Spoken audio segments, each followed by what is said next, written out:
Let's get in those headlines with my panel. Deputy Executive Director of the Institute of Public Affairs, Daniel Wild, and media writer for The Australian, Sophie Ellsworth. Well, those words, no plans, give themselves away. He said it on Monday, the Treasurer. She is the Finance Minister, let's not forget. No plans means they can come up with plans at any time in the future. That's right. We've heard all this before, and I don't think there's any doubt that there'll be more changes to the tax system, whether that's before the election or a plan to take it to the election remains to be seen. There's a couple of things here, Peter, and we touched on this last week. It's clear that Labor feels that it's unshackled from any election promises now. Yep. But so too is the coalition in an interesting way.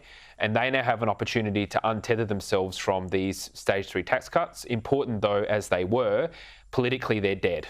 That's not to say that they shouldn't advocate for tax cuts for low to middle or for higher income earners, but they now need to understand that there's an opportunity to broaden out their offerings to Middle Australia through comprehensive tax reform. You know, we talked about family income tax splitting, indexing the tax brackets, a sizable cut for small to medium enterprises.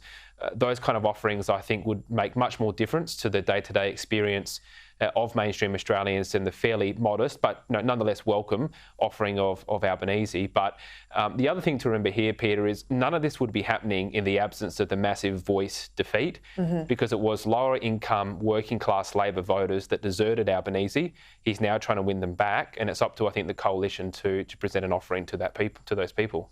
I couldn't agree with you more on that point. I mean, the other conundrum here is you've got the Greens, they've got a raft of changes they want. They want a blood price here now. They know Labor have to get these changes through.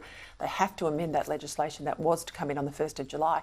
And of course, the Greens have got their wish list.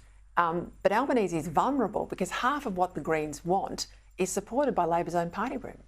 It's going to be really interesting, isn't it, Peter, to see how it plays out. But obviously the Greens don't like anyone getting ahead. So they're not going to want the coalition's changes, to, legislated changes to, roll on as they were. But this has put Albanese in a predicament. And as Daniel said, they're desperate to win back these low to middle income earners because the Voice was such a disaster.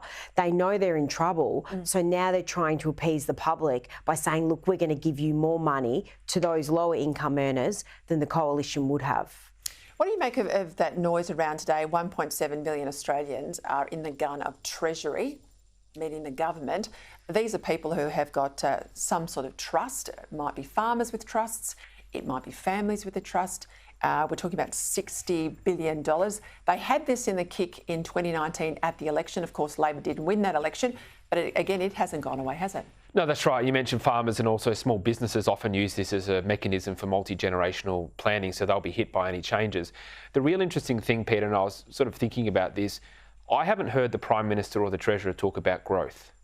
They don't have a growth plan, they have a redistribution plan, but there's no plan for how to grow the economy. And there's a mentality of this Labor government that you can only make one group of people better off by making another group of people worse off. Now, if you want to grow the revenue that the government has, the best way to do that is to grow the economy as a whole without having to increase the tax rates there within. So I think that Peter Dutton on 2GB today was spot on when he said basically this is a very divisive government, and rather than putting forward an agenda to grow the economy in the national interest, it's seeking to divide it and redistribute. And so I think the next 12 months will bear that out. Budget estimates have revealed some, pretty ridiculous spending in the Education Department. None of this is improving our schools, of course, but you've got thousands of dollars on welcome to country ceremonies. You've got really high-end, pricey restaurants where public servants are flashing the nation's credit card. This is the sort of stuff that really angers people, doesn't it, Sophie? Absolutely, Peter. It's woke bureaucrats are spending money like drunken sailors, and it's our money, taxpayers' money, that they're spending. This never passed the pub test. Why are they having welcome to countries at meetings, and why are they going to lavish restaurants and having expensive dinners? They should be on a really tight budget and showing Australians that they too are curbing their costs while the rest of us are watching our bottom lines. I've got to ask you about Lydia Thorpe's uncle, the activist Robbie Thorpe.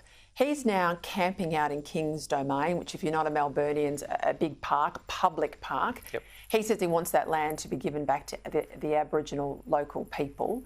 He did it before about 18 years ago. He sort of got nowhere, but the world's very different now. To me, it has a real stink, Daniel, of what we've seen in the tent embassy in Canberra. So it starts small, More and more activists will join him. And I have no confidence the state government or the Melbourne City Council is going to move him now. I agree, London to a brick, they're not going to do it. And this is a real test for Melbourne City Council. I think they're one of the worst, if not the worst, councils in the nation. Just walk around Melbourne CBD, you will know what I mean. And this is a test whether they believe in equality before the law. If you or I or Sophie were to set up shop there, guaranteed we'd be moved out quick, fast. And so we should be, because it's, as you say, public land, but because of the claimed racial sensitivities and probably the indigeneity of the parties involved, at a minimum they will go slow.